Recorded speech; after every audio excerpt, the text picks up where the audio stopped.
Hello everyone, আজকের ক্লাসের পর এই ডু ভার্বের যত ব্যবহার আছে সবগুলো ব্যবহার নিয়ে একদম কনফিউশন আজীবনের জন্য দূর হয়ে যাবে। তাই ক্লাসটি শেষ পর্যন্ত মনোযোগ দিয়ে দেখো আর চ্যানেলটি অবশ্যই শুরুতেই সাবস্ক্রাইব করে রাখো যেন পরবর্তীতে এরকম টপিক আরো পাও। দেখো, সর্বপ্রথম ডু ভার্ব কি, ডু ভার্ব কাকে বলে এটা আগে বুঝতে হবে। দেখো, ডু শব্দের অর্থ করা না?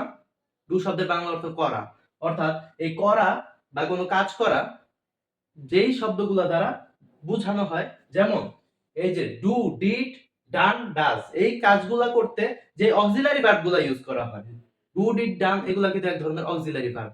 তো এই অক্সিলারি ভার্বগুলা যে ইউজ করা হয় এগুলাকেই ডু ভার্ব বলে। তো এগুলোর ব্যবহার কি? দেখো, সর্বপ্রথম প্রশ্ন করতে ইউজ করা হয়।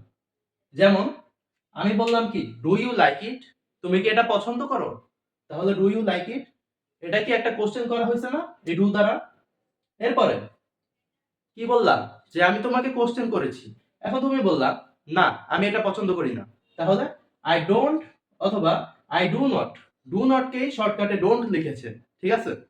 তো আই ডোন্ট লাইক ইট, আমি এটা পছন্দ করি না, অর্থাৎ নাবোধক বোঝাতে সবসময় কি, নাবোধক বোঝাতে এটা ইউজ করা যায়। এরপর যখন ভাইয়া এখানে কি আছে, এখানে দেখো অন্যান্য পার্সন আছে, যদি থার্ড পারসন সিঙ্গুলার নাম্বার থাকে, আমরা ভার্বের নিয়ম অনুযায়ী জানি থার্ড পারসন সিঙ্গুলার নাম্বারের ক্ষেত্রে ভার্বের শেষে এস বাই এস যুক্ত হয়। তাহলে এটা একটা ভার্ব না? ডু তো একটা ভার্ব, ডু শব্দ অর্থ কি, কাজ করা, কোনো কিছু করা।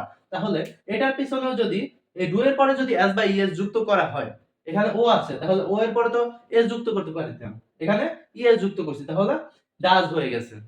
এখন এই আমি কি করলাম, কোশ্চেন করলাম যে সে কি স্কুলে যায়, does she go to school, সে কি স্কুলে যায়?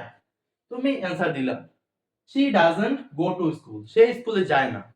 তার মানে কি, এখানে ডাজটা থার্ড পারসন সিঙ্গুলার, আমি ফার্স্ট পারসন, তুমি সেকেন্ড পারসন, অন্য কারো ব্যাপারে যদি আমরা কথা বলি সেটা হবে থার্ড পারসন।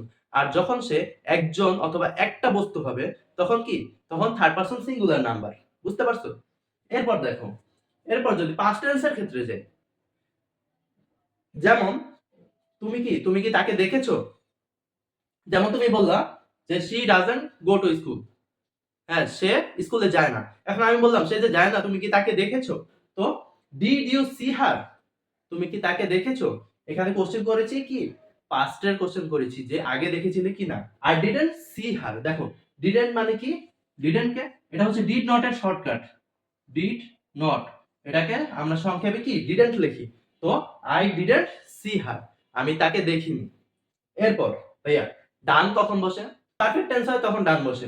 যেমন I have done my task, perfect tense হলেই ডান। যেমন I have done my task, আমি কি করছি, আমার টাস্ক গুলো কমপ্লিট করেছি। এইবার যদি থার্ড পারসন সিঙ্গুলার হয় তাহলে কি, ভার্বের শেষে এস বাই এস যুক্ত হয় না? তাহলে হ্যাভ এর পরিবর্তে তখন কি হবে, হ্যাভ এ কিন্তু এস নাই, কিন্তু এখানে কিন্তু তুমি হ্যাভস লিখতে পারবা না, এখানে কি করবা, তুমি হ্যাজ ইউজ করবা। তো he has done the math, সে কি করেছে, ম্যাথটা সলভ করে ফেলেছে, ঠিক আছে? সে ম্যাথটা করে ফেলেছে। তাহলে একদম পারফেক্টলি যদি কোনো কাজ করা হয়ে যায় তাহলে সেটা কি, সেটাতে ডান ইউজ করবা। তাহলে আজকের মতো এখানে বিদায় নিচ্ছি, পরবর্তীতে কোন টপিকের ক্লাসে অবশ্যই কমেন্ট করে জানাও। আল্লাহ হাফেজ।